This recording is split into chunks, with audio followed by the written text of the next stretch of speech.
হরে কৃষ্ণ।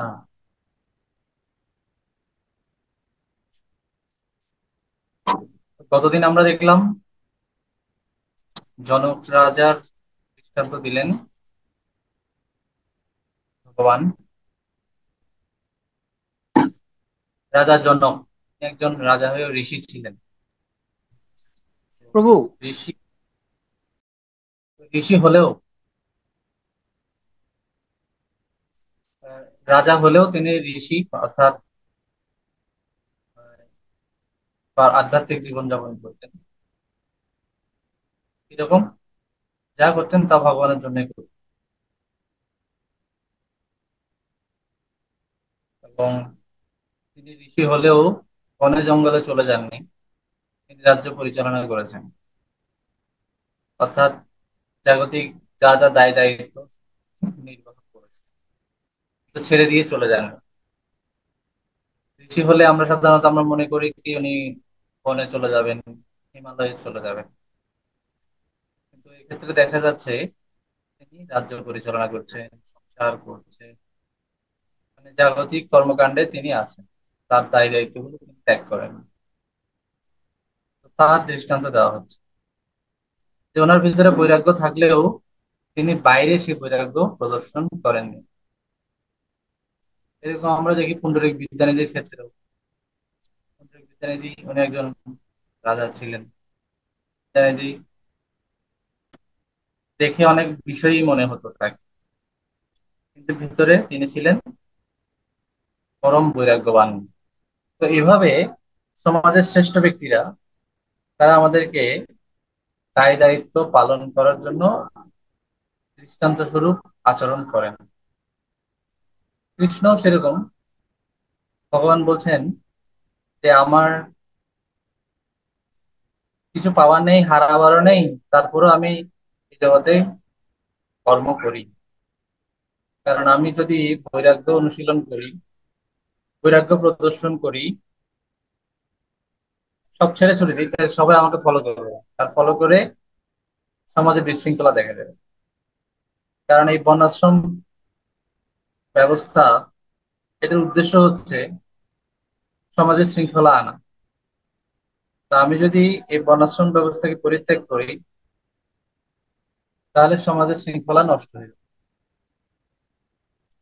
সবাই উচ্ছন্নে যাবে,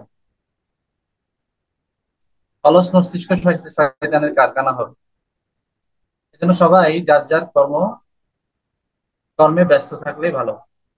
কিন্তু সেটা কিভাবে করবে?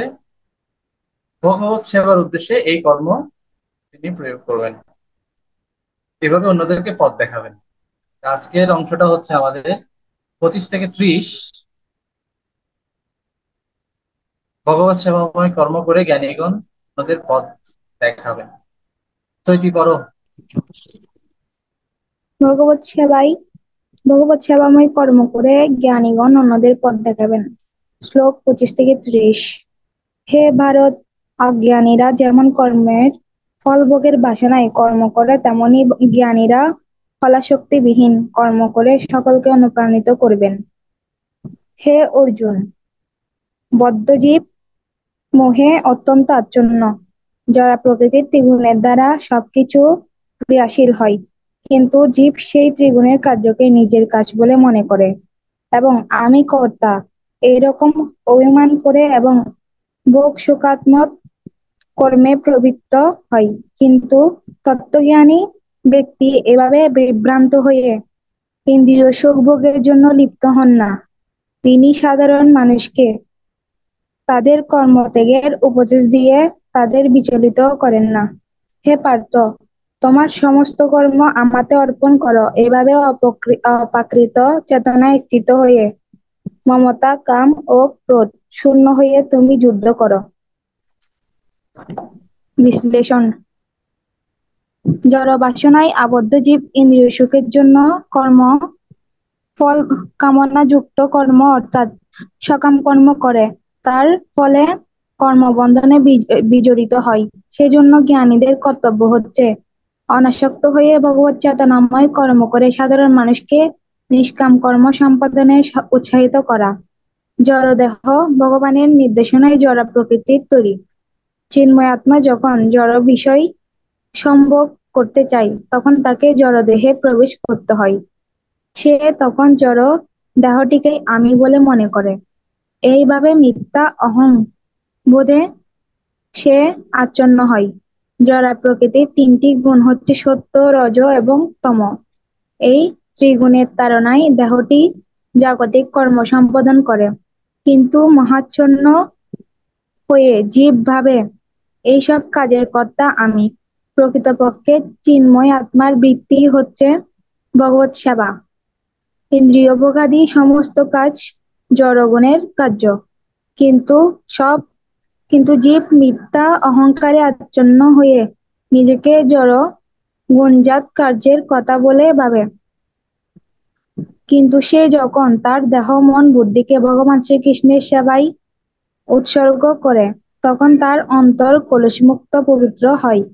এভাবে সে গুণগুলির প্রভাব ও মিথ্যা অহংবোধ থেকে মুক্ত হয় এবং নিজেকে শ্রীকৃষ্ণের দাসরূপে উপলব্ধি করতে পারে। ভগবান শ্রীকৃষ্ণ অর্জুনকে মমত্ব বুদ্ধি শূন্য, নিষ্কাম ও শোক শূন্য হয়ে তাকে সমস্ত কর্ম সমর্পণ করতে অর্থাৎ তার প্রীতি বিধানার্থে কর্ম করতে বলছেন। ভক্ত জানেন যে জগতের সবকিছুই ভগবানের, তাই তিনি কিছুই আমার মনে করেন না। ফলে তিনি মমত্ব বুদ্ধি শূন্য। যেমন খাজাঞ্চি তার মালিকের লক্ষ লক্ষ টাকা গণনা করলেও এক টাকাও নিজের মনে করেন না। এছাড়া ভক্ত নিষ্কাম, কারণ তার সমস্ত বাসনা কেবল শ্রীকৃষ্ণের আনন্দ বিধানের বাসনায় পরিণত হয়েছে। এভাবে কর্ম করলে শোক শূন্য হওয়া যায়। দুঃখ তাপ আমাদের আর বিচলিত করে না। পক্ষান্তরে ভগবানের সেবা না করে অন্যভাবে সুখী হওয়ার চেষ্টা করলে সেই চেষ্টা করলে কোনোদিনই সফল হয় না।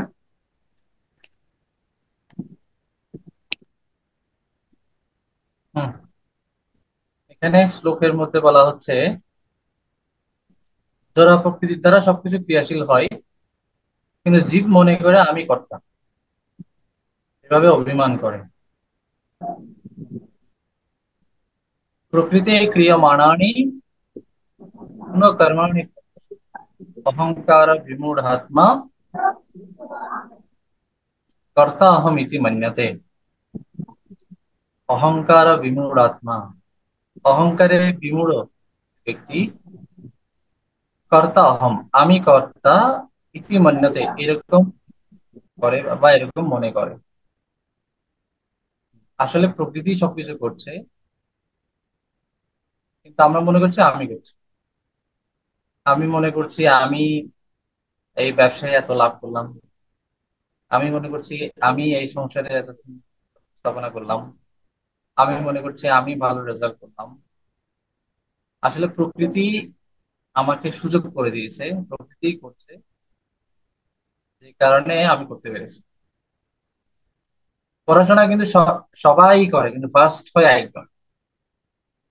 তো প্রকৃতি তাকে সেটা সুযোগ করে দেয়, যার কারণে সে ফার্স্ট ফার্স্ট হতে পারে। এখন যে ফার্স্ট হয়েছে, সে তো স্বাভাবিকভাবে অহংকার করবে, আমি রাত জেগে পড়লাম, আমি এত নোট করলাম, আমি এত সবকিছু। তো স্বাভাবিকভাবে আমার ক্রেডিট। কিন্তু দেখা যাচ্ছে এর থেকে আরো ভালো ভালো করেছে, আরো ভালো নোট করেছে, ভালো পড়াশোনা করেছে, ফার্স্ট হতে পারেনি। তো প্রকৃতি কাকে কিভাবে ফেভার দিচ্ছে তার উপর নির্ভর করবে তার সাফল্য। তো আমি কর্তা, আমি করেছি, এরকম অভিমান করা ঠিক নয়। যেমন যারা ইউনিভার্সিটিতে পরীক্ষা পরীক্ষা দিতে যায় বা বিসিএস পরীক্ষা দিতে যায়, তো এখানে সবাই বলে এখানে লাখের একটা বিষয় আছে। অনেক পরিশ্রম করেও বিসিএস হচ্ছে না, আবার অল্প পরিশ্রম করেও বিসিএস ক্যাডার হচ্ছে বা ইউনিভার্সিটিতে চান্স পাচ্ছে বা প্রতিযোগিতামূলক পরীক্ষা যত আছে সেগুলোতে সফল হচ্ছে অল্প পরিশ্রম করে। প্রকৃতি কাকে কিরকম সাপোর্ট দিচ্ছে বা ভাগ্য কাকে কিরকম সাপোর্ট দিচ্ছে সেটার উপর নির্ভর করে। কিন্তু আমাকে আমার বেস্টটা করতে হবে। বেস্টটা করে যদি না হয় তাহলে কৃষ্ণ চাননি। আর যদি হয়, সফল হই, তাহলে আমি করিনি, কৃষ্ণই করেছেন, এরকম মনে করতে হবে। কিন্তু অহংকারী ব্যক্তি মনে করবে কি, যে আমি অনেক চেষ্টা করেছি, ভাগ্যদোষে হয়নি। আর যদি সফল হয়, তাহলে আমার প্রচেষ্টাতে আমি সফল হয়েছি। এটা অহংকারী। মানে কোনো ক্ষেত্রেই সে তার নিজের দোষটাকে মেনে নেবে। যদি সফল না হয়, তাহলে সে বলবে আমার কোনো ত্রুটি ছিল না, ভাগ্যদোষে হয়নি। আর যদি সফল হয়, তাহলে ভাগ্যের কোনো অবদান এখানে নেই, আমি আমার এই সাফল্য অর্জন করেছি। এভাবে সে অহংকার করতে থাকে। অহংকার বিমূঢ়াত্মা কর্তা অহম ইতি মন্যতে।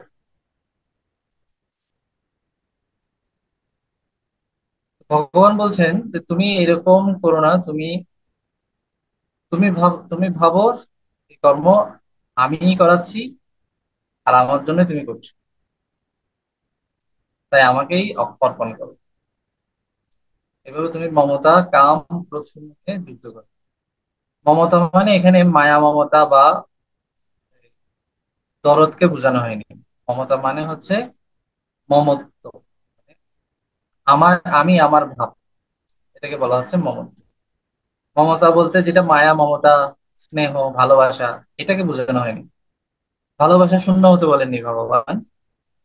ভগবান মমতা বলতে মমত্ব বুদ্ধি, এখানে মমত্ব বুদ্ধি বলতে সংজ্ঞা এখানে দেওয়া আছে, যে ভক্ত জানেন যে জগতের সবকিছুই ভগবানের, তাই তিনি কিছুই আমার মনে করেন না, ফলে তিনি মমত্ব বুদ্ধি।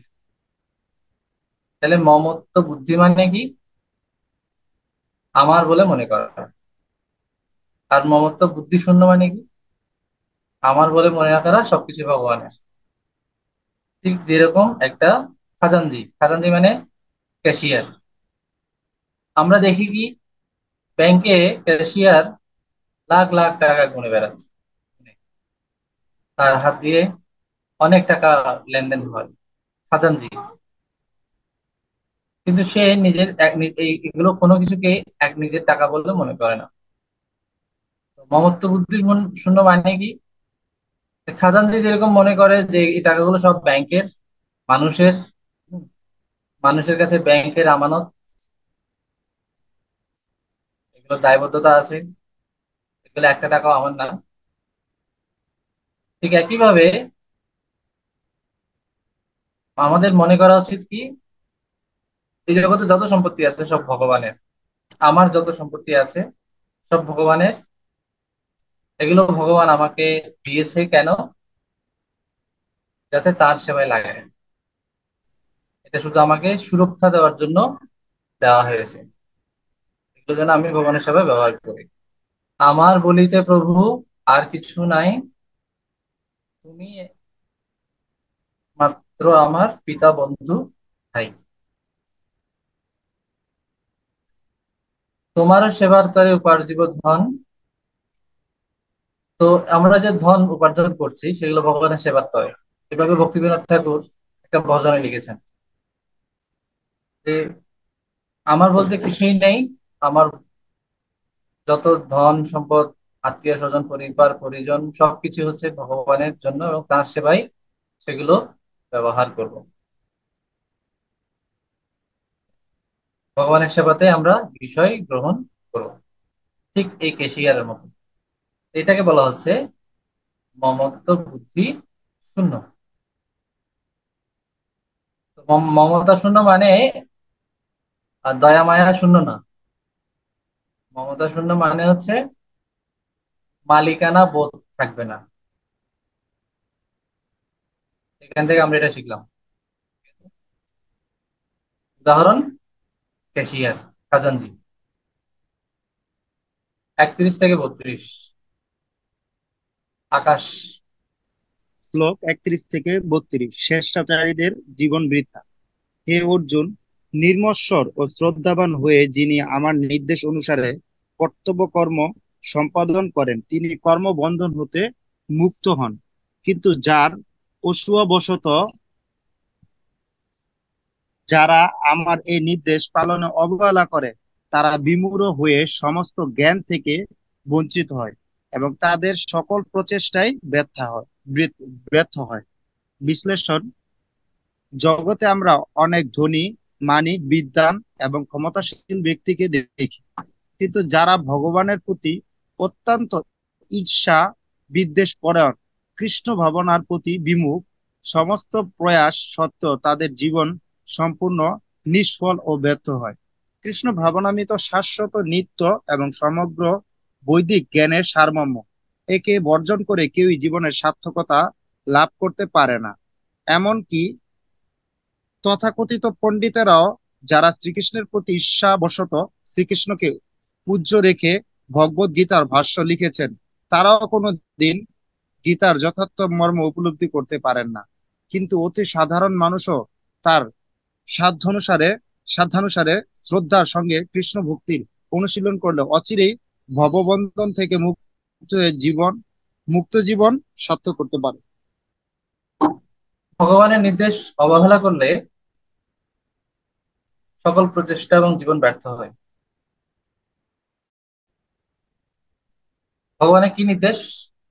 নির্দেশটা কি ছিল? ভগবানের নির্দেশটা কি ছিল? তোমার সমস্ত কর্ম আমাকে কত- অর্পণ করো। আমার এই নির্দেশ। তাহলে আমার এই নির্দেশটা কি? নির্দেশটা কি? তোমার সমস্ত কর্ম আমাকে অর্পণ করো। এটা হচ্ছে নির্দেশ। ঠিক আছে। এখন এই নির্দেশ না শুনলে কি হয়? এখন কথা হচ্ছে, কারা ভগবানের নির্দেশ শুনবে না? এটা আগে ভগবান বলছে। কারা শুনবে, কারা শুনবে না? যারা নির্মৎসর ও শ্রদ্ধাবান তারা শুনবে। কারা শুনবে? কারা ভগবানের কথাটা শুনবে? ভগবান নির্দেশ দিয়েছিলেন, সেটা কি? তোমার সমস্ত কর্ম আমাদের অর্পণ করো। আর কারা ভগবানের নির্দেশ পালন করবে? যারা নির্মৎসর ও শ্রদ্ধাবান। নির্মৎসর, মৎসর মানে ঈর্ষা, ঈর্ষা, ঈর্ষাপূর্ণ, ঈর্ষান্বিত। আর নির্মৎসর মানে যারা ঈর্ষা শূন্য, যাদের মনে কোনো ধরনের ঈর্ষা নেই, পরশ্রী কাতরতা নেই। আর শ্রদ্ধাবান, শ্রদ্ধাবান মানে দৃঢ় বিশ্বাস যাদের আছে, তারা হচ্ছে শ্রদ্ধাবান।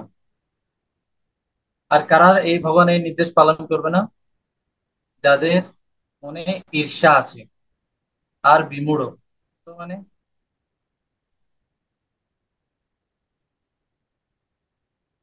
বিমূঢ় মানে যারা কৃষ্ণ ভাবনার প্রতি বিমুখ।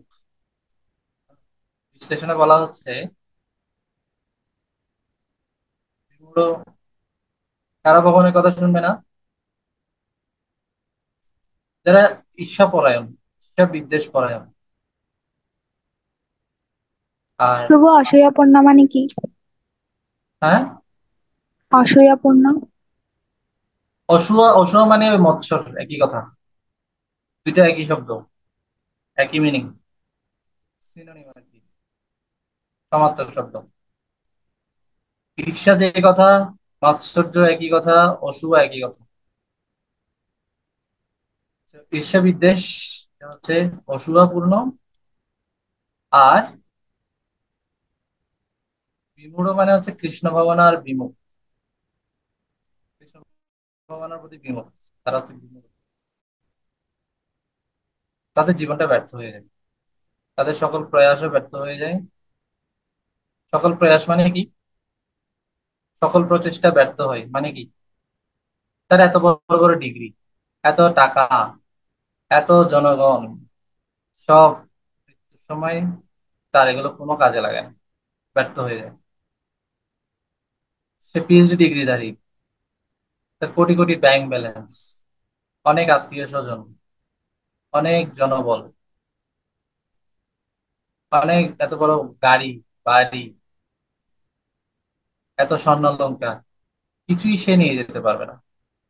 সব ব্যর্থ হবে জীবনের জীবনের শেষে এগুলো কোনো কিছুই তাকে ভগবত ধামে নিয়ে যেতে পারবে না, সব ইউজলেস হয়ে যাবে। এই কারণে বলা হচ্ছে সকল প্রচেষ্টা ব্যর্থ হয়। এত এত এত এত দিন ধরে, সারা জীবন ধরে সে যা যা করেছে এগুলো সব নিষ্ফল মনে হবে তার কাছে। অন্তিমকালে এগুলো কোনো কিছুই তার কাজে লাগবে না। এই কারণে বলা হচ্ছে প্রচেষ্টা ও জীবন ব্যর্থ। তো অনেকে এই ভগবত গীতার ভাষ্য লেখে, কিন্তু যারা কৃষ্ণের প্রতি বিদ্বেষ পরায়ণ, কৃষ্ণের প্রতি ঈর্ষান্বিত হয়ে কৃষ্ণকে, এখন আমি বিদ্বেষ পরায়ণ কিনা তা কিভাবে বুঝবো? আমি অশুভ পূর্ণ কিনা আমি সেটা কিভাবে বুঝবো? এই লক্ষণগুলো যদি আমার ভেতরে থাকে, তাহলে বুঝতে হবে যে শ্রীকৃষ্ণের প্রতি আমার বিদ্বেষ রয়েছে। শ্রীকৃষ্ণের প্রতি বিদ্বেষের প্রথম লক্ষণ হচ্ছে তাকে পরমেশ্বর ভগবান রূপে স্বীকার না করা। তাকে কোনো একটা মহাপুরুষ, ঐতিহাসিক পুরুষ, ঐতিহাসিক রাজনীতিবিদ বা কোনো শক্তিশালী ব্যক্তি হিসেবে বা ঐতিহাসিক ব্যক্তিত্ব হিসেবে তাকে মনে করা, কেবল এতটুকুই। কিন্তু তিনি পরমেশ্বর ভগবান, সারা জগতের অধিপতি, আমাদের স্রষ্টা, সৃষ্টিকর্তা, এরকম তাকে ভাবতে না পারা, এটা হচ্ছে তার প্রতি অসূয়ার একটা লক্ষণ। তারপর তার যে লীলা সমূহ গুলো আছে সেগুলোর অপব্যাখ্যা করা, এটাও একটা অসুভার লক্ষণ। কারণ কোনো মানুষকে ছোট করতে হলে তার কাজগুলোর নিন্দা জানাতে হবে, তাহলে তাকে ছোট করা যাবে। তিনি যা যা করেছেন সেগুলোর দোষ ত্রুটি খুঁজে বার করতে, তাহলে এই মানুষটাকে ছোট করা যায়। এইভাবে কারো প্রতি আমাদের রোষ বা বিদ্বেষ বা ঈর্ষ্যার প্রকাশ পায়, বা তার ফলোয়ার যারা আছে তাদের ভুল ত্রুটি বের করা, এটাও একটা ঈর্ষ্যার প্রকাশ। একইভাবে ভগবানের যারা ফলোয়ার মানে ভক্ত, তাদের অবজ্ঞা, অত্যাচার, নিন্দা, এগুলো হচ্ছে ভগবানের একটা অসুরের লক্ষণ। আর এগুলো যারা তাদের থাকবে তারা কখনো ভগবানের নির্দেশ পালন করতে পারবে না। আর এর উল্টো যারা, তারা পারবে, তাদের জীবনও সফল হবে। আর যারা পারবে না, এই এই কাজটি, এই লক্ষণগুলো যাদের ভেতর থাকবে, তাদের জীবন ব্যর্থ হবে। তারা শেষ শেষ পর্যায়ে, সময়ে ভগবানকে স্মরণ করতে পারবে না।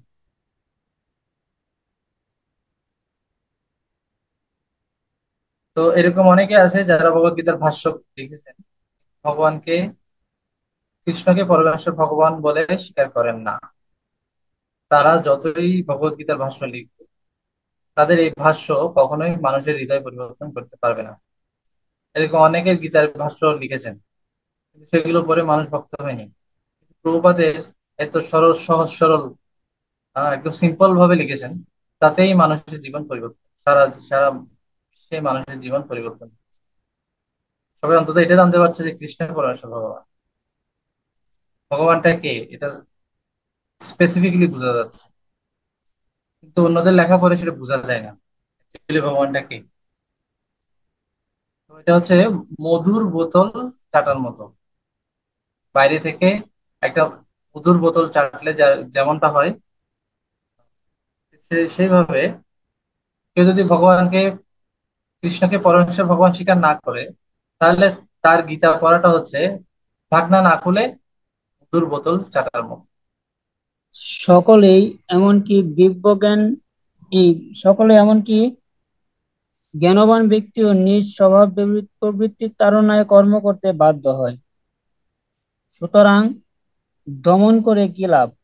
হে অর্জুন, জীব ইন্দ্রিয় গ্রাহ্য জড় বিষয়ে আসক্তি বা বিরক্তি অনুভব করে, কিন্তু এইভাবে ইন্দ্রিয়ের বশীভূত হলে পারমার্থিক উন্নতি রুদ্ধ হয়।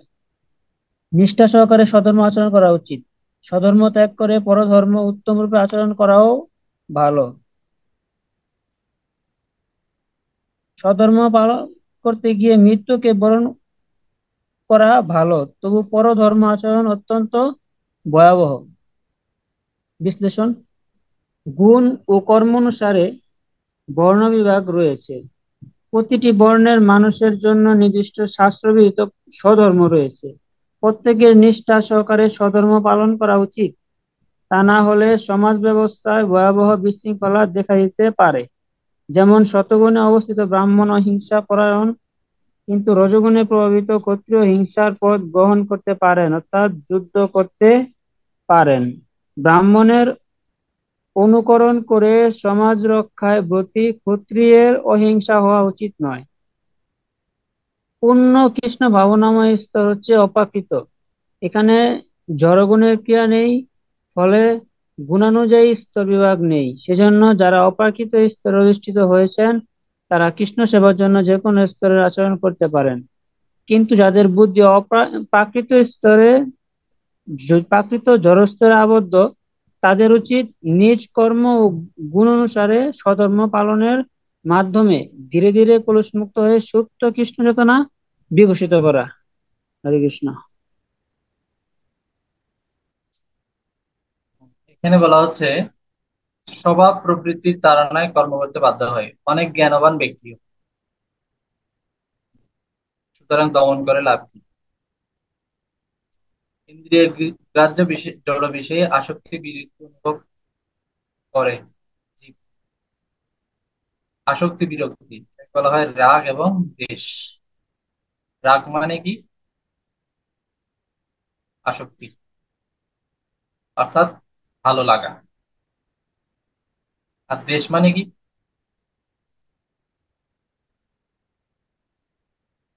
বিরক্তি, ভালো না লাগা। লাইকিংস এন্ড ডিসলাইকিংস, ভালো লাগা, ভালো না লাগা। যেমন এখন গরমকাল, ফ্যানের বাতাস ভালো লাগে, রাতে ফ্যানের বাতাস ভালো লাগে। কিন্তু সেই একই ফ্যানের বাতাস শীতকালে কষ্ট দেয়। ওই সময় যদি কেউ ফ্যান ছেড়ে দেয় তাহলে ও হচ্ছে আমার জন্য সবচেয়ে বড় শত্রু, তাই না? গরমকালে স্নান করতে ভালো লাগে, কিন্তু শীতকালে যদি কেউ জলের পর ছিটকা দেয় কেমন লাগবে? ঘুম থেকে ওঠার সাথে সাথে কেউ যদি হাত দিয়ে জলে ছিটকা মারে তাহলে কেমন লাগবে শীতকালে? পৌষ মাঘ মাসে কেমন লাগবে? ওর সাথে যুদ্ধ লেগে যাবে, তাই না? তো একই জিনিস, কখনো ভালো লাগে কখনো ভালো লাগে না। একই খাবার যখন খুব ক্ষুধা থাকে তখন খাবারটা ভালো লাগে। আবার মানে ধরো ধরো মিষ্টি, যখন পেট খালি আছে তখন মিষ্টি খেতে ভালো লাগে। কিন্তু মিষ্টি 20-30টা খেয়ে ফেলার পর এর পরেরটা খেলে বমি আসবে, আর খেতে ইচ্ছে করবে না, তখন আর ভালো লাগবে। তো এটা হচ্ছে রাগ দেশ। এখন কেউ যদি এইভাবে রাগ দেশের দ্বারা বশীভূত থাকে তাহলে তার পারমার্থিক উন্নতি রুদ্ধ হয়। এটাকে সবাই একটু আন্ডারলাইন করার এইভাবে তো হলে এইটাকে আন্ডারলাইন, সবাই আন্ডারলাইন। তো এখানে নিষ্ঠা মানে কি? রাগ দেশের সাথে একটা নিষ্ঠার একটা বিষয় আছে, যে রাগ দেশের দ্বারা প্রভাবিত হতে না চাইলে নিষ্ঠাবান হতে হবে। নিষ্ঠা মানে হচ্ছে এভাবে আমার ভালো লাগা না লাগার সাথে মনের যে ভালো লাগা না লাগা এটার দ্বারা প্রভাবিত না হয়ে আমার যেটা কর্তব্য অকর্তব্য, যেটা আমার করণীয় সেটা করতে থাকা, ভালো লাগলেও না লাগলেও। যেমন আমাদের জব করতে ভালো না লাগতে পারে, ভালো না লাগলেও আমাদের জব করতে হবে। আমাদের প্রসাদ খেতে ভালো না লাগতে পারে, কিন্তু শাস্ত্রে যেহেতু বলছে এটা আমাদের কর্তব্য, তাই এটা আমাদের করতে হবে, ঠিক আছে? কর্তব্য কর্ম, কর্তব্য কর্ম সেটা কোথায় পাবো? কোনটা কর্তব্য কোনটা অকর্তব্য সেটা কোথায় পাবো? সেটা শাস্ত্র থেকে পাবো। শাস্ত্রে কর্তব্য অকর্তব্যের মানে বর্ণনা দেওয়া আছে, কি করা উচিত কি করা উচিত নয়। তো সেই সেই অনুসারে মানে শাস্ত্র সম্মত ভাবে আমরা যখন আমাদের কর্তব্য কর্মগুলো করব, এটা আমার মনের ভালো লাগলেও না লাগলেও করতে থাকবো, তখন সেই সেটাকে বলা হয়, সেই মানসিকতাটাকে বলা হয় নিষ্ঠা। তখন সেই ভক্তটাকে বলা হয় নিষ্ঠাবান ভক্ত। বুঝা গেছে? নিষ্ঠা মানে কি? তো রাগ দেশ থেকে মুক্ত হতে নিষ্ঠা সহকারে, এখানে সে কথাটাই বলা হচ্ছে যে নিষ্ঠা সহকারে স্বধর্ম পালন। এই আমি নিষ্ঠা কথাটা বলছি যে এখানে লেখা আছে, তাই প্রত্যেকের নিষ্ঠা সহকারে স্বধর্ম পালন করা উচিত। বুঝা গেছে? তো নিষ্ঠা সহকারে স্বধর্ম পালন মানে কি?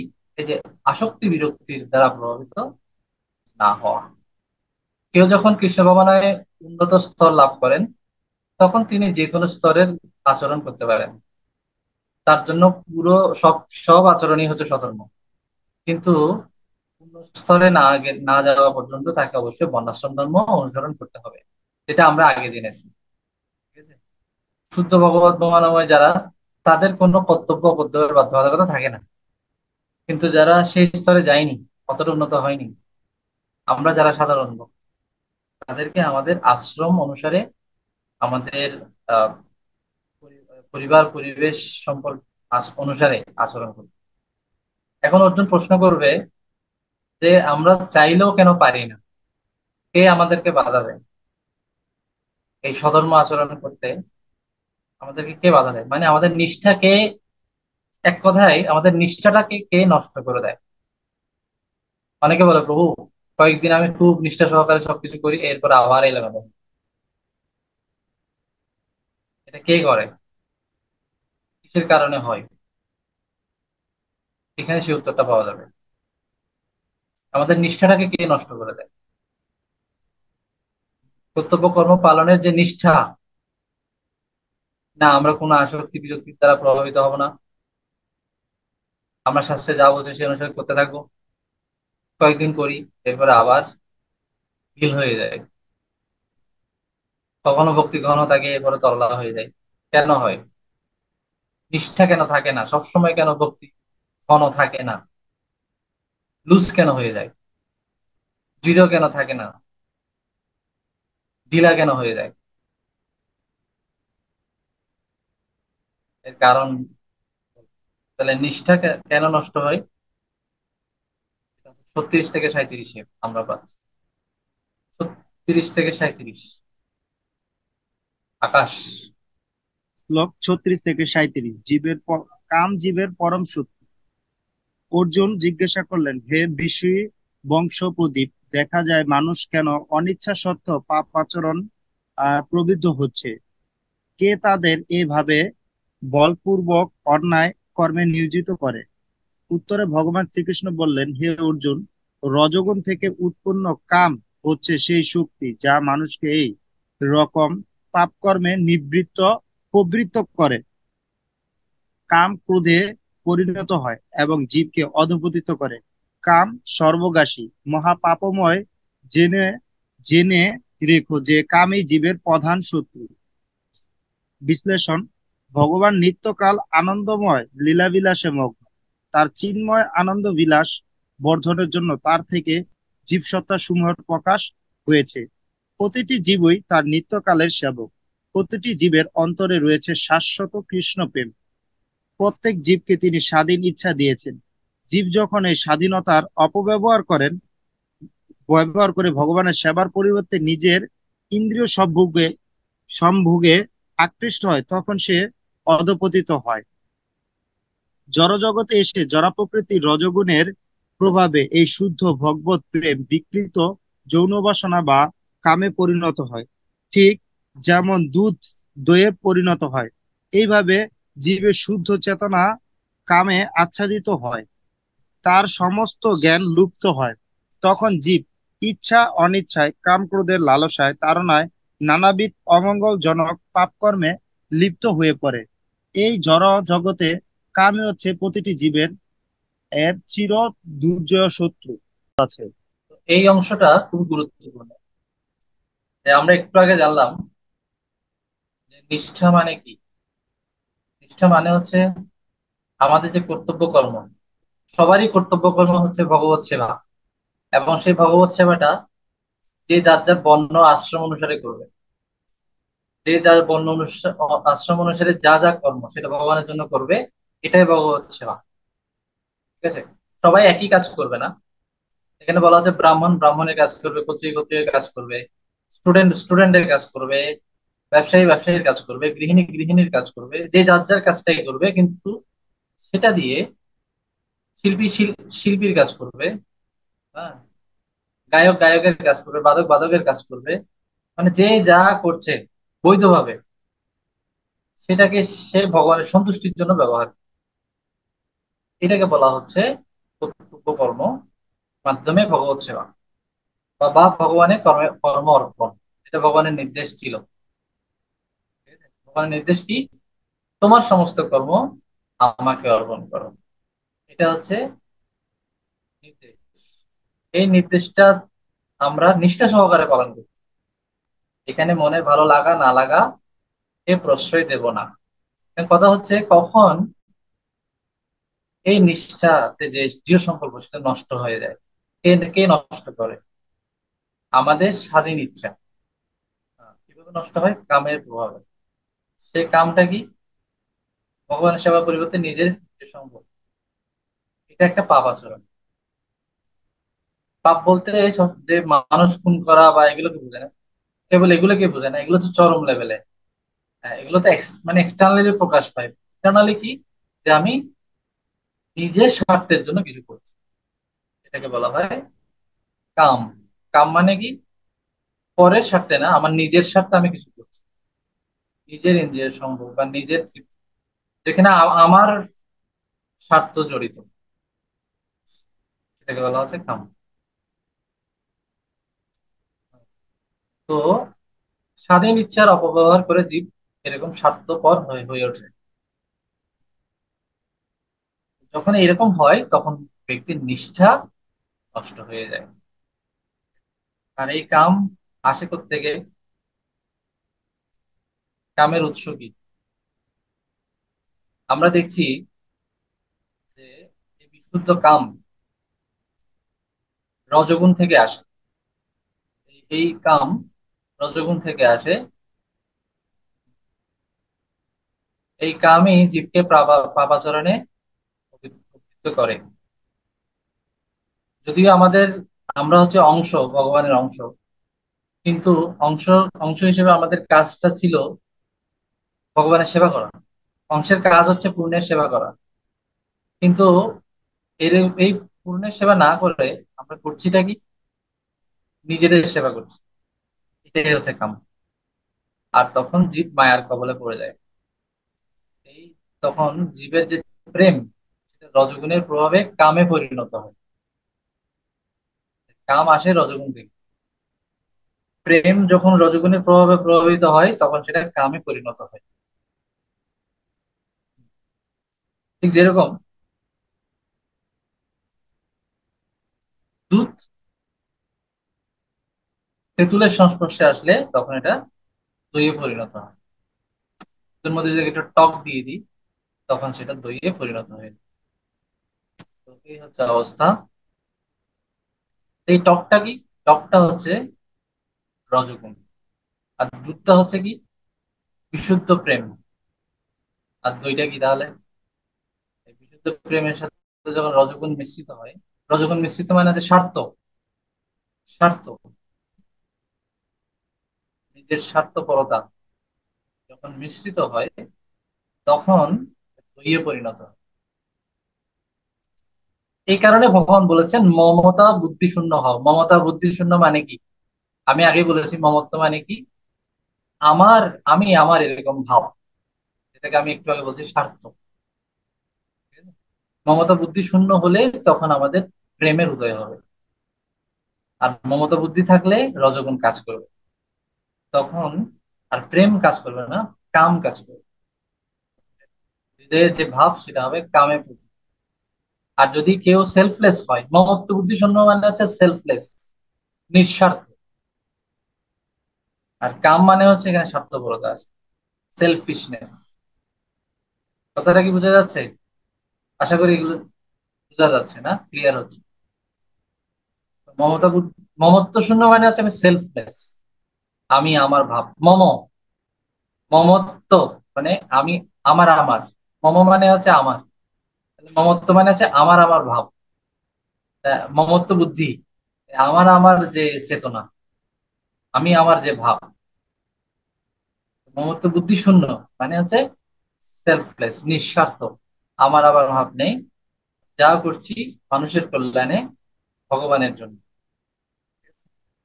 মানে অপর, আমার না, নিজের নয়। সেটা আমরা যদি একটা রিক্সাওয়ালার জন্য করি, একটা রাস্তার মানুষের জন্য করি, তাও নিঃস্বার্থ হয়, সেটাও একটা প্রেমের প্রকাশ। এবং সেটা যদি কৃষ্ণ ভাবনামৃত, কৃষ্ণ ভাবনাময় সহকারে করি, তখন সেটা হবে এক পূর্ণ প্রেমের প্রকাশ। আমরা রাস্তার কোন একটা মানুষকে দেখে একটা আহ, কিছু টাকা দিতে পারি, এখানেও মানে প্রেম একটু প্রকাশিত হয়, কিন্তু পূর্ণভাবে প্রকাশিত হয়। তো ওই মানুষটাকে যদি আমি টাকা না দিয়ে কিছু প্রসাদ দিই, একটা আপেল দিলাম, কিছু ফল দিলাম, কিছু প্রসাদ দিয়ে আসলাম, অন্ন, সবজি, একবেলা খাবার, ঠিক আছে, এতে করে মানুষটার উপকার হচ্ছে, খাবার হচ্ছে, প্লাস তাকে আমি কৃষ্ণ ভাবনামৃত দান করলাম। এইটা হবে একদম পূর্ণ প্রেমের প্রকাশ, নিঃস্বার্থ প্রেমের প্রকাশ, ঠিক আছে? বিশুদ্ধ প্রেম। এইভাবে আমরা দেখা যায় কি, যখন পরের জন্য কিছু করব, সেটা কৃষ্ণ কনসাস ওয়েতে, তখন সেটা হবে প্রেমের প্রকাশ। এভাবে করলে আমাদের কাম দূরে চলে যাবে, সত্ত্বগুণ বাড়বে। আর রজগুণ মানে কি না, আমার লাগবে, আমি, আমার, অহংকার বিমূঢ়াত্মা, কর্তা হমিতি মন্যতে, আমি কর্তা, আমি এগুলো সব ভোগ করবো, আমার, কাউকে দেবো না, আমি আজকে, খাবো, কালকে খাবো, কাউকে দেবো না। এরকম হলে বিষয়টা হবে কামের প্রকাশ, ঠিক আছে, নিজের ইন্দ্রিয় সম্ভব। তো সেলফলেস হবে, মমতা বুদ্ধি শূন্য বলতে এটাই বোঝানো হয়েছে। মমতা বুদ্ধি শূন্য মানে দয়া মায়া শূন্য হতে বলা হয়নি, সেলফলেস হতে বলা। তাহলে আর দইয়ে পরিণত হবে না, দুধ দুধই থাকবে, অর্থাৎ প্রেম।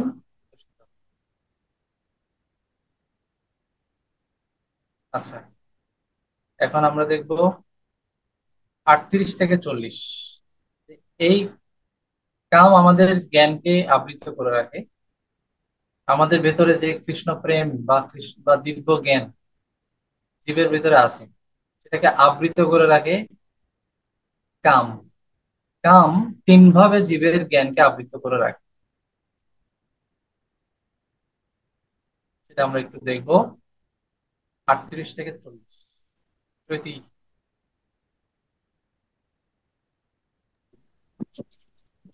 শ্লোক 38 থেকে 40। জীবের শুদ্ধ জ্ঞান কামের দ্বারা আচ্ছাদিত। আগুন যেমন ধূমে আবৃত থাকে, আয়না যেমন ময়লা আবৃত থাকে, গর্ভ যেমন জরায়ুর দ্বারা আচ্ছাদিত থাকে, তেমনি প্রতিটি বদ্ধ জীবসত্তা বিভিন্ন মাত্রায় কামের দ্বারা আচ্ছাদিত থাকে। হে অর্জুন, কামরূপ চিরশত্রুর দ্বারা মানুষের শুদ্ধ চেতনা আবৃত থাকে। এই কাম সর্বগ্রাসী অনলের মতো চির অতৃপ্ত।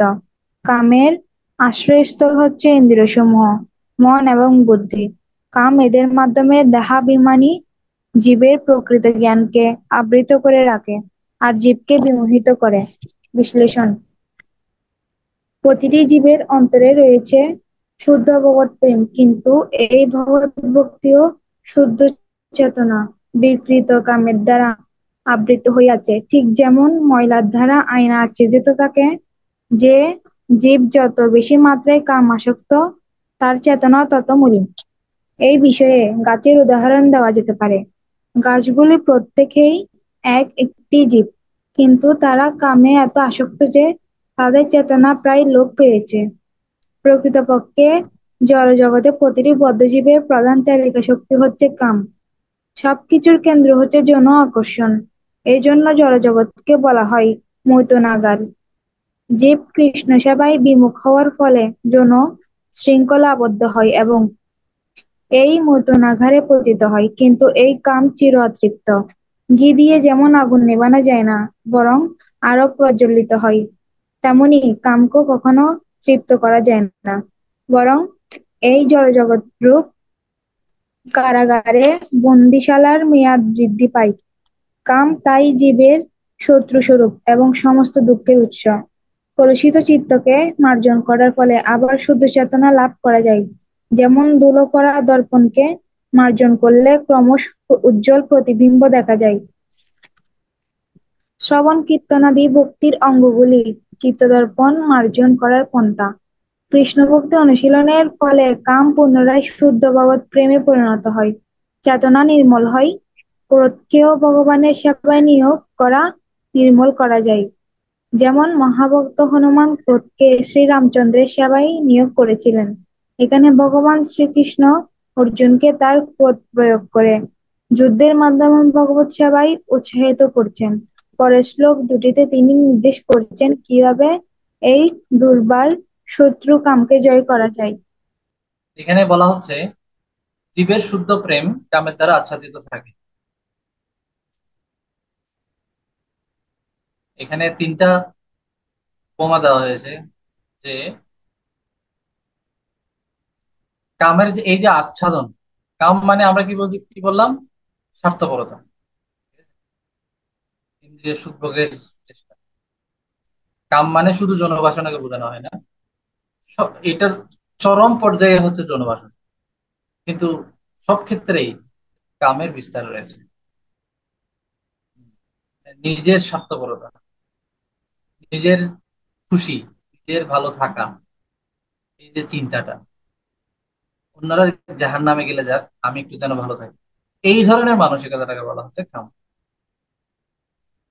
আর কেউ ফার্স্ট, অন্যদেরকে ঠেলে আমি নিজেই ফার্স্ট হয়ে যাব, আর কেউ ফার্স্ট হতে পারবে না, কাউকে আমি নোট দিব না, আমি নিজেই ফার্স্ট হব, এই ধরনের মানসিকতাটা হচ্ছে। এই কামের বিস্তারটা সব জায়গায় দেখা যায়।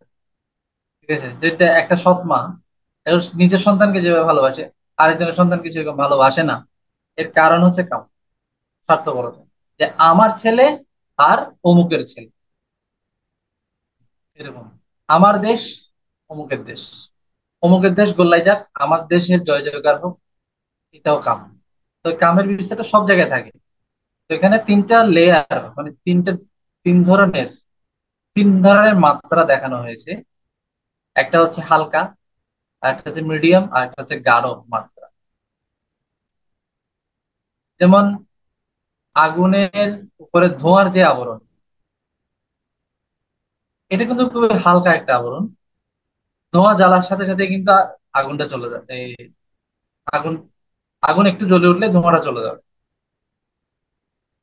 খুবই সূক্ষ্ম, মানে পাতলা।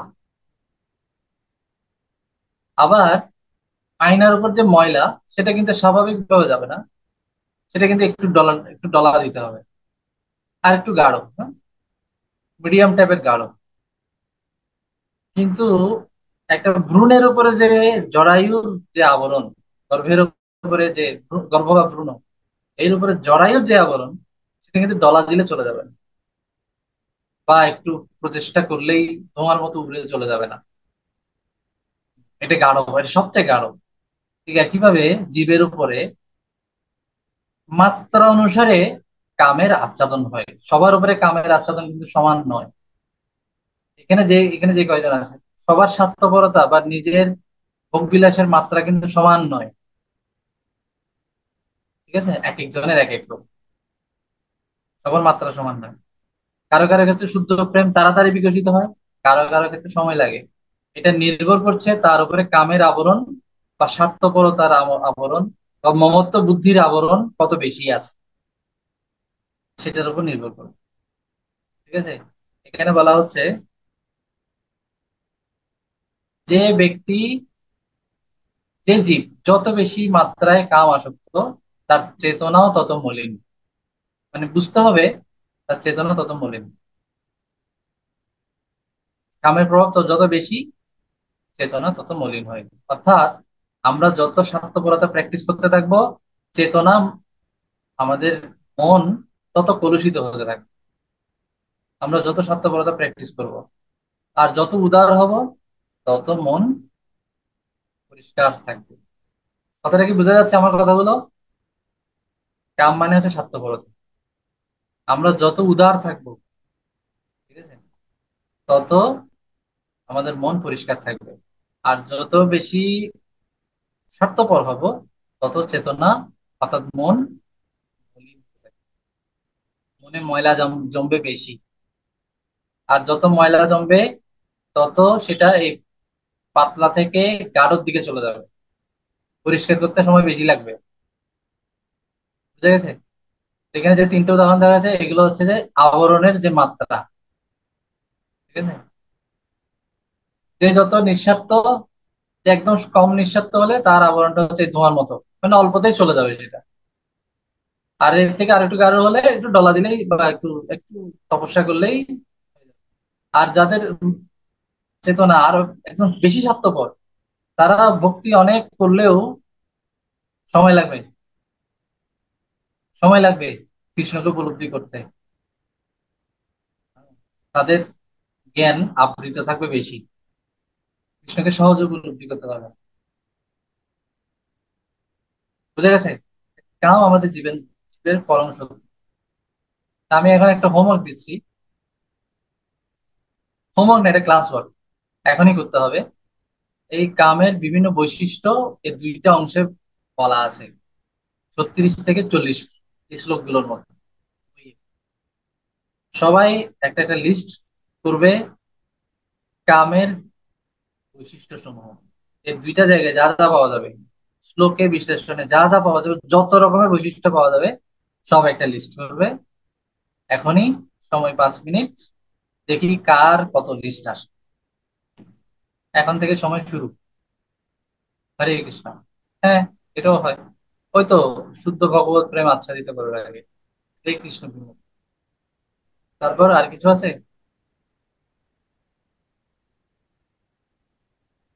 কামের প্রভাবে জীব যৌন শৃঙ্খলা আবদ্ধ হয়। এর আগে আমি আরেকটা লিখে নিই, অন্যায় কর্মে নিয়োজিত করে। অন্যায় কর্ম, দেশের রাষ্ট্রের আইন ভাঙতে প্ররোচিত করবে, শাস্ত্রের নির্দেশনা লঙ্ঘন করতে প্ররোচিত করবে এই কাম। ঠিক আছে? মানে আজ মন চেয়েছে আমি হারিয়ে যাব, মানে যা খুশি তা করো, মন যা চাই, মানে মনের কথা মতো, মনের মনের পুরোপুরি বশে চলে আসবে এই কাম। কোথায় কোথায়, কাকে কাকে বশ করে? আমাদের ইন্দ্রিয়গুলোকে, মনকে এবং বুদ্ধিকে, তিনটা জায়গায় বশ করে ফেলবে। তো এই তিনটা জায়গায় বশ করে ফেললে আর কি আছে? যে ব্যক্তির বুদ্ধি বিবেক এগুলাই বশে চলে আসবে, কামের বশে, তো ও তো পুরো পুরো অসহায়, পুরো অসহায়। এরপরে যা বলবে তাই করবে। কি বললে শ্রুতি? কামের প্রভাবে যৌন শৃঙ্খলায় আবদ্ধ হয় জীব। তারপর কামের প্রভাবে জীব মনে করে আমি কর্তা। কামের, এখানে এটা এটা কোথাও বলা নেই, যদি কথাটা সত্য, কিন্তু এখানে নেই, তাই আমি লিখছি। কামের প্রভাবে শুদ্ধ চেতনা লোপ পায়। শুদ্ধ চেতনা লোক, হয়তো শুদ্ধ ভগবত প্রেম আচ্ছাদিত হয়, এটার সাথে মিল আছে। তারপর প্রভু, কামের একটা প্রধান বৈশিষ্ট্য হচ্ছে যে কাম বদ্ধ জীবের চির দুর্জয় শত্রু। হ্যাঁ, আমিও দুই একটা লিখছি, যেগুলো আপনারা যেগুলো তোমরা বলছো না, সেগুলো লিখছি আর কি। রজগুণ থেকে উৎপন্ন হয়। আমরা যত রজগুণের সঙ্গ থাকবো, তত বেশি কামের প্রভাব থাকবে। তো এই কামের প্রভাব কাটাতে হলে সত্যগুণে বিরাজ করতে হবে। সত্যগুণ মানে হচ্ছে আগে ভাবে ভোর জপ করতে হবে, হরিনাম জপ সত্যগুণ দেয়। ভোরে ভোরে উঠলে সত্যগুণ বাড়ে, এবং ভোরে উঠে যদি কেউ হরিনাম করে, তাহলে তো আরো আর কথা নেই, ডাবল এনার্জি। ভোরে উঠলেই সত্যগুণ বাড়ে। আর হরিনাম করলে জব করলে শতগুণ বাড়ে। এখন কেউ যদি ভোরে উঠে জবটা করে তাহলে তো ডাবল এনার্জি, ডাবল পাওয়ার সে লাভ করবে। বুঝে গেছে? তো এটা হচ্ছে সত্যগুণ বৃদ্ধি। সত্যগুণ যত বৃদ্ধি হবে তত কামের প্রভাব এই ইন্দ্রিয় থেকে, মন থেকে, বুদ্ধি থেকে আবরণটা পাতলা হয়ে যাবে আস্তে আস্তে। মানে ঘষা মাজা শুরু হয়ে গেছে, পাতলা হয়ে যাবে। ঠিক আছে, শত্রু আস্তে আস্তে দুর্বল হয়ে যাবে। তারপর কামের প্রভাবে জীব স্বাধীনতার অপব্যবহার করেন। অ্যাকচুয়ালি এই এটা আমি এখানে এটা আলাদা করে না লিখে এখানে যুক্ত করে দিচ্ছি। পাপাত্মক মানে হচ্ছে স্বাধীনতার অপব্যবহার। এটা আমরা একটু আগে জেনেছি। পাপ পাপ মানে কি? পাপ মানে হচ্ছে স্বাধীনতার অপব্যবহারটাকে বলা হয় পাপ। এটা আমরা জেনেছি না একটু আগে। পাপ আচরণ মানে কি? এই যে এখানে আছে পাপ আচরণ। ঠিক আছে, এই যে বৈদিক তো পন্থা এটা শাসনের হয় কথা। সেবার পরিবর্তে ইন্দ্রিয় সম্ভোগে আকৃষ্ট করে কাম। ঠিক আছে, ভগবত সেবা থেকে বিরত হয় পাপ, আর এটা স্বাধীন ইচ্ছার ফলে হয়ে থাকে। এটাই পাপ, পাপ আচরণ। ঠিক আছে, স্বাধীন ইচ্ছার ফলে যখন আমরা ভগবত সেবা থেকে বিরত হই, এটাই পাপ আচরণ। তো আমি যে পাপাত্মক লিখলাম, এখানে যে পাপাত্মক লিখলাম মানে হচ্ছে স্বাধীন ইচ্ছার অপব্যবহার। ওকে, তো আগুনে ঘি ঢালার উদাহরণ দ্বারা কি বোঝানো হয়েছে? ঘি দিয়ে আগুন নেভানো যায় না। ঠিক আছে, ঠিক সেরকম প্র্যাকটিস করে করে, কামের অনুশীলন করে করে কখনো কাম থেকে মুক্ত হওয়া যাবে না। অনেকে বলে এই ভোগ করতে করতে ত্যাগ আসবে। অনেকে বলে, বলে না, এখন ভোগ করে নে, করতে করতে এক সময় তোর বৈরাগ্য আসবে, ত্যাগ আসবে। এটা কখনোই আসবে না। কারণ ঘি ঢেলে ঢেলে কখনো আগুন নিভানো যায় না। সাময়িক ভাবে আমরা একটু নিরস্ত হতে পারি, তো ঘি দিয়ে যেভাবে আগুন নেভানো যায় না, ঠিক একইভাবে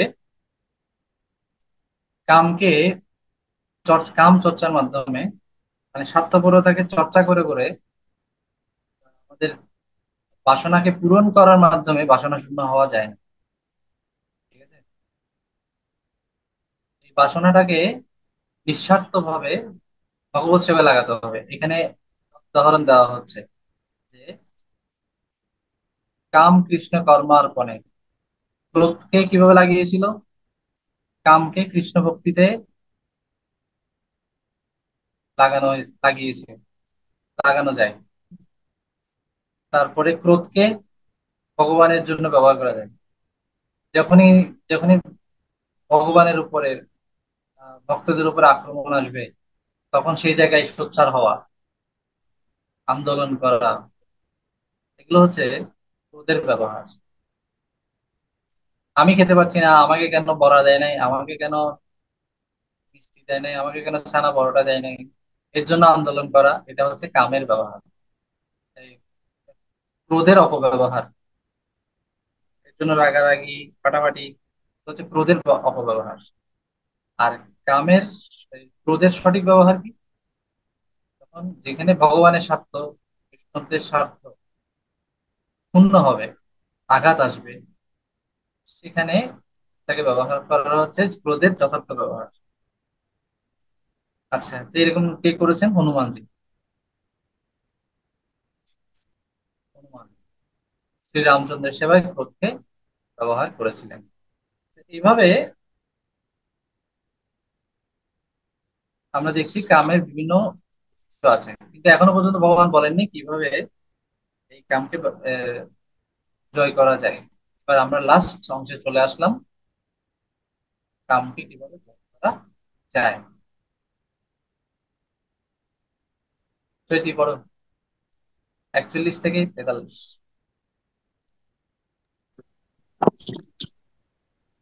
ভগবৎ সেবায় যুক্ত হওয়ার মাধ্যমে কাম জয়। অতএব হে ভারত শ্রেষ্ঠ, তুমি ইন্দ্রিয়গুলোকে সংযত করো।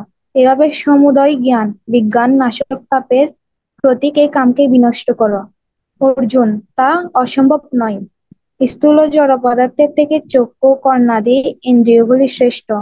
ইন্দ্রিয়ের থেকে মন আরো শক্তিশালী। মনের থেকে বুদ্ধি শ্রেষ্ঠ, আর বুদ্ধি থেকেও শ্রেষ্ঠ হচ্ছে আত্মা।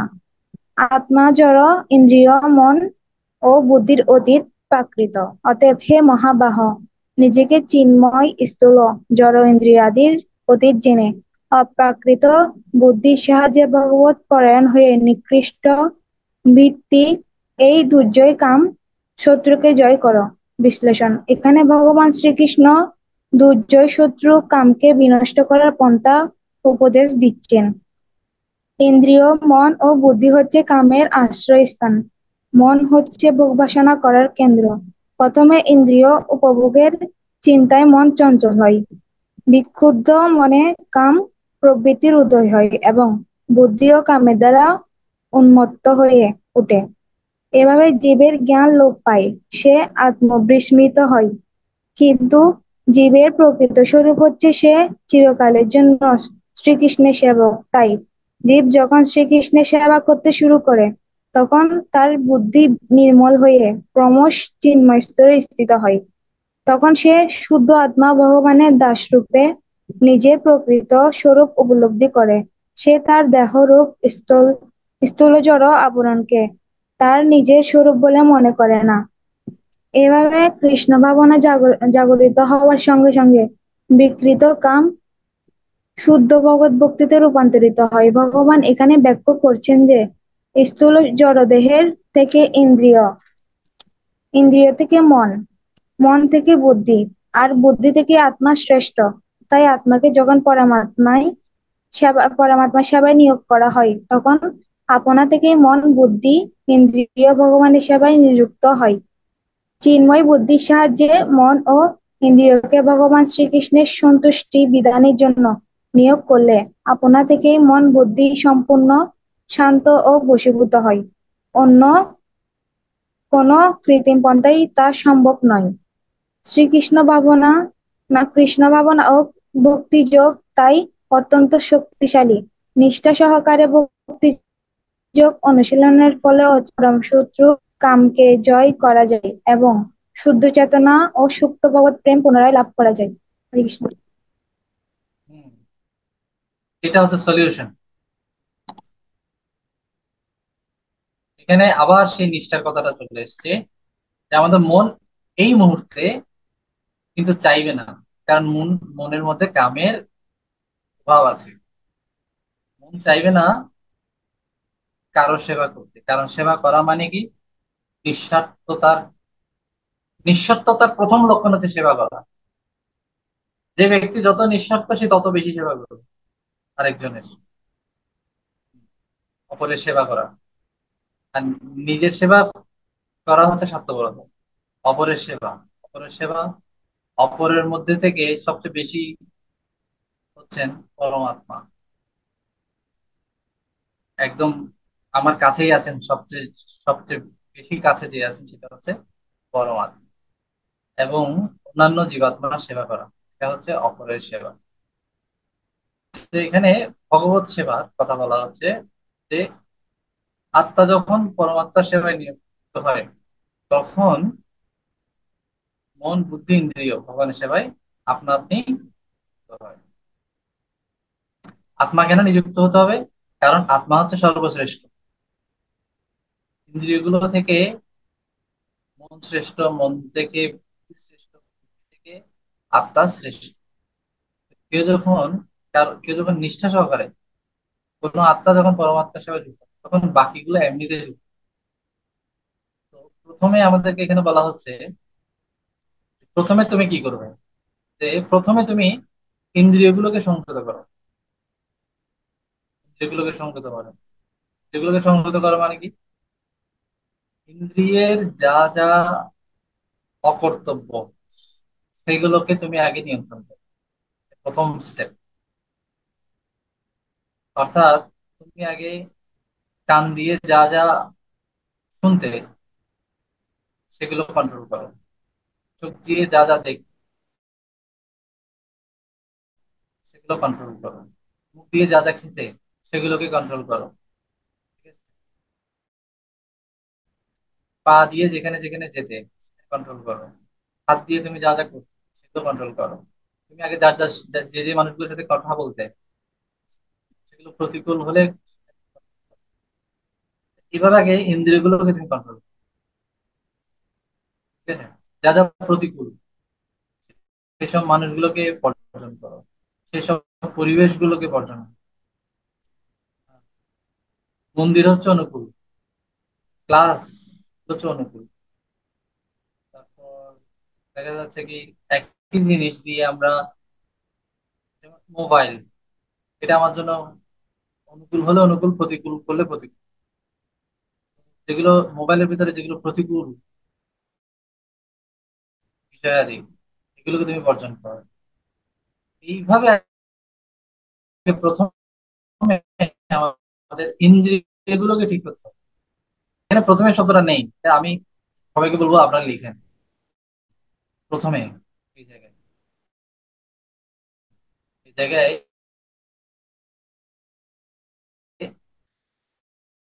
একটা দাগ দিয়ে পরে লিখে, প্রথমে ইন্দ্রিয়গুলোকে সংযত করো, এরপর আসবে বাকি কথা।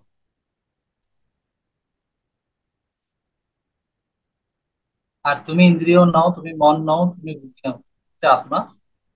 এবং নিজেকে সেরকম জেনে, চিন্ময় জেনে যে এগুলোর ঊর্ধ্বে তুমি, ইন্দ্রিয়াতের অতীত, অতীত মানে ঊর্ধ্বে, যে ঊর্ধ্বে নিজেকে, নিজেকে এগুলো ঊর্ধ্বে হিসেবে তুমি জানো। এরপরে তুমি ভগবত পরায়ণ সেবা, ভগবত পরায়ণ মানে ভগবত সেবা পরায়ণ হও। তাহলে তুমি কামকে জয় করতে। এখানে বলা হচ্ছে কেন প্রথমে, এই যে এখানে প্রথমে শব্দটা এখান থেকে আমি বুঝছি, প্রথমে ইন্দ্রিয় পূর্বকের চিন্তায় মন চঞ্চল হয়। এই জন্য ইন্দ্রিয়কে সংযত করতে হবে, প্রথমে করতে হবে, ঠিক আছে? আমি প্রথমে শব্দটা এখান থেকে নিয়েছি। কেন? ইন্দ্রিয়গুলো, ইন্দ্রিয় পূর্বকের চিন্তায় মন চঞ্চল হয়ে যায়, এগুলোকে আগে কন্ট্রোল। তো একা থাকলে সেটা সম্ভব না। যত বেশি আমরা গ্রুপে থাকবো, একটা পরিবেশের মধ্যে থাকবো, একটা গোষ্ঠীর মধ্যে থাকবো, এটা সম্ভব বেশি। কারণ একা থাকলে আমরা সহজেই বশীভূত হয়ে যাবো, আমাদের এত শক্তি নেই ইন্দ্রিয়গুলোকে সংযত করার। ওরাই আমাকে কাবু করে ফেলবে, এত শক্তি আমার আপাতত নেই। এজন্য তাদেরও চরণে সেবী ভক্ত সনে বাস, ভক্ত সনে বাস, একসাথে ভক্তদের সাথে যত বেশি পারা যায় ভক্ত সঙ্গে থাকতে হবে। অনলাইনে হোক, সরাসরি হোক, ব্যক্তিগত ভাবে হোক, ভক্ত সঙ্গে থাকতে সময় কাটাতে হবে বেশি। যাই করবো একসাথে, জব করবো একসাথে। একা একা জব করলে একরকম সিচুয়েশন, দুই তিনজন চারজন পাঁচজন 10 জন 50 জন একসাথে জব করলে এটা আরেকটা সিচুয়েশন। এখানে আমি অ্যাটাক হওয়ার সম্ভাবনা, আশঙ্কা খুব কম। একা একা যখন করতে যাব তখন সেখানে আশঙ্কা বেশি থাকবে। তো এই জন্য যত বেশি ঝাঁকের ভিতর থাকা যায় তত ভালো। দৈনন্দিন জব, পড়াশোনা, লাইফস্টাইল, যত বেশি আমরা মানুষদের সাথে থাকবো ভালো। কিন্তু আমরা এখন এই ইন্টারনেট, মোবাইল এগুলোর কারণে দেখা যাচ্ছে আমরা মানুষ, মানুষ থেকে দূরে চলে আসছি, ডিভাইসের খুব কাছাকাছি চলে যাচ্ছি, ঠিক আছে? মানুষ থেকে অনেক দূরে চলে যাচ্ছি। আগে দেখা যাচ্ছে কি মেয়েরা মায়ের সাথে অনেকক্ষণ সময় কাটাতো, কিন্তু এখন সে সময় কাটানো হয় না। যে তার তার বন্ধু বান্ধব সব মোবাইলের ভিতরে, ডিভাইসের খুব কাছাকাছি চলে আসছে, ঠিক আছে? কিন্তু দেখা যাচ্ছে ঘরের পরিবার, পরিবার পরিজনদের সাথে তেমন একটা সময় কাটানো হচ্ছে না। এইগুলো আমাদের জন্য খারাপ। আমরা যত বেশি পারা যায় ব্যক্তিগত ভাবে মানুষদের সাথে মিশবো, কোনো ডিভাইসের মধ্যে দিয়ে না। ডিভাইসের মধ্যে দিয়ে মিশলে আমরা অ্যাটাক হওয়ার সম্ভাবনা বেশি থাকবে, কামের প্রভাব বেশি, ঠিক আছে? তো এইভাবে আমরা যখন নিষ্ঠা সহকারে, নিষ্ঠা সহকারে মানে হচ্ছে উইদাউট ফেলিওর, কোনোদিন মিস যাবে না। আমরা কিছু লিস্ট করব, যে আমরা এটা এটা প্রতিদিন এটা এটা আমি করবো, আজকে থেকে আমি প্রতিদিন এটা এটা করবো, কোনোদিন এটা আমার মিস হবে না। শীত শীত গ্রীষ্ম বর্ষা সবকিছুতেই আমার এটা ঠিক থাকবে, সব ঋতুতেই। জীবনের যে কোনো অবস্থাতেই আমি এগুলো করতে থাকবো। এটাকে বলা হয় নিষ্ঠা। ফেল মানে এগুলো ফেল হবে না, রাতের 12টা বাজলো আমার এগুলো সব আমি ফিল আপ করে ঘুমাবো। এইভাবে এখানে যারা আছে তিনজন একটা লিস্ট করবে নিজেদের সুবিধা মতো তোমরা কি করবে, কত মালা জপ করবে, গ্রন্থ কত, গ্রন্থ কি কি করবে, একটা লিস্ট করে আমাকে জমা দেবে এখনই। এখনই বলতে ক্লাসের পরে আমাকে মেসেঞ্জারে হোয়াটসঅ্যাপে দিয়ে দেবে। তো আমি আজকে থেকে এগুলো এগুলো প্রতিদিন করবো এবং এটা কখনো মিস হবে না। ঠিক আছে, এটাকে বলা হয় নিষ্ঠা। দেখি কে কে কি কি প্ল্যান করছো দেখি। ঠিক আছে, প্রতিদিনই করবে। তো আমি তো প্রতিদিন যা করি তাই। হ্যাঁ, প্রতিদিন যাই করো তাই। পারলে বাড়াতে পারো, বা যা করছো তাই আমি একটু দেখি, এতে আমি করবো। হ্যাঁ প্রভু, একটা বাড়ছে, একটা বাড়ছে প্রভু, আমরা খুব আতঙ্কে আছি বুঝছেন, যে এখন এখন কিছু সারা বলার রাত, দরকার। মানে এখন সারা রাত ওর ঘুমা থাকতে হয় মন্দির পাহারায়। সব যে ভক্তিমূলক হতে হবে তা না। যেমন আগে এমন হতে পারে, আগে আমি মোবাইলে এতক্ষণ সময় দিতাম, এখন আহ, এই সারাদিনে আমি মোবাইলে জাস্ট 1 ঘন্টা সময় দিই। এটাও একটা স্টেপ হতে পারে। ঠিক আছে? আগে আমি দেখা যেত অনেক বেশি টিভি দেখতাম, এখন টিভি দেখবো না। এরকম একটা স্টেপ হতে পারে। সব যে রিলিজিয়াস হতে হবে সেরকম না, মানে ম্যাটেরিয়ালও যেগুলো যেগুলো আমার বদ অভ্যাস ছিল সেগুলো আমি বাদ দিলাম, এরকম হতে পারে। ঠিক আছে? আগে আমি গীতা পড়তাম না, র্যান্ডমলি পড়তাম, এলোমেলো করে পড়তাম। এখন থেকে আমি প্রতিদিন একটা শ্লোক বা দুটো শ্লোক দিতাম। এরকম স্টেপ হতে পারে। আগে আমি 12টা 1টা হতে যেতাম, হ্যাঁ, এখন থেকে আমি 10টা দিতে পারি। এরকম একটা স্টেপ হতে পারে। তো আমি দেখি কে কি স্টেপ নিচ্ছে।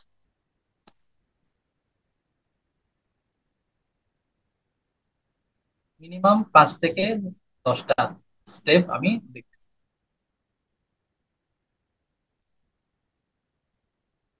ঠিক আছে, এটা ক্লাসের পরে আমাকে জমা দিতে হবে। এখানে যে শ্লোক গুলো আছে ওগুলো মোটামুটি সবগুলোই শিখতে হবে। আছে মাত্র 4টা, 4টা শিখে ফেলবে। আগামী ক্লাসে আমি নিব 7 দিনে 4টা শ্লোক শিখে, তারপরে এই অনুশীলন গুলো সলভ করে ফেলবে সবাই। সত্য মিথ্যা গুলো সলভ করে ফেলবে এখানেই, বইয়ের মধ্যে। তারপরে টিক মার্ক, ক্রস মার্ক, সংক্ষিপ্ত উত্তর গুলো খাতায় লিখে ফেলবে। উত্তর গুলো লিখবে। এভাবে শেষ করে ফেলবে 1 সপ্তাহের কাজ এটা। আগামী দিন আমরা এটা সলভ করব, যে যে উত্তরগুলো পাবে না সে সময় এটা আলোচনা হবে, আমরা খুঁজে বার করবো। ঠিক আছে, এই হচ্ছে হোমওয়ার্ক। কারো কোনো প্রশ্ন আছে? তো আমার আলোচনা একটা থেকে, আছে। আলোচনা থেকে এখানে একটা শুদ্ধ ভগবত প্রেম জাগরণের দেওয়া আছে। আমরা এই জগৎ, চিন্ময় জগৎ থেকে এখানে পড়ে গেছি কেন? স্বাধীন ইচ্ছার কারণে, অপব্যবহার কারণে। এরপরে জড় প্রকৃতির সংস্পর্শে আসলাম, তখন প্রেম কামে পরিণত হলো। আর কাম তমগুণের দ্বারা বিস্মিত হলো, আমাদের দিব্য চেতনা আচ্ছাদিত হলো। এখন এই হচ্ছে অবস্থা। এবার উপরে উঠবো কিভাবে? প্রথমে মন বুদ্ধিকে ভগবত সেবায় নিও, আত্মাকে পরমাত্মার সেবায় নিও, তখন মার্জন হবে, কামের বিনাশ হবে, শুদ্ধ ভগবত ভক্তি জাগরণ হবে। এরপর ভগবত প্রেম, মুক্তি থেকে প্রেম, আবার আগের জায়গায় চলে যাবে। তো আমরা মানে এখানে যে যে আলোচনাটা সেটা একটা চার্টের মাধ্যমে দেখানো হয়েছে। এটা আমরা অলরেডি জানি, চার্ট আকারে দেওয়া আছে। হ্যাঁ, কার প্রশ্ন? প্রভু, ওই যে আপনি বলছিলেন যে 38 থেকে 40-এ মানে কাম 3 ভাবে জ্ঞানকে আবৃত করে, 3 ভাবে কি ওই যে ওইটা বলছিলেন যে আগুন, ধুমে, আয়না, ময়লা, এটা নাকি না? হ্যাঁ হ্যাঁ হ্যাঁ। ও আচ্ছা আচ্ছা তিন আচ্ছা, ঠিক আছে, তাহলে বুঝতে পারছি। পাতলা, একটা মাঝারি ধরনের, আর হ্যাঁ, একটা এটা হচ্ছে হলো গাঢ়। ভারী। আর কোনো প্রশ্ন? ওকে, আমরা তাহলে এখানে রাখি। হরে কৃষ্ণ কৃষ্ণ হরে রাম হরে রাম, রাম রাম হরে হরে। শিল প্রভুপাদ কি জয়। সমাবেত ভক্ত কি জয়। কি জয়। তাই গৌর প্রেমানন্দে হরি। সবাইকে অনেক ধন্যবাদ, সবাই ভালো থাকবেন।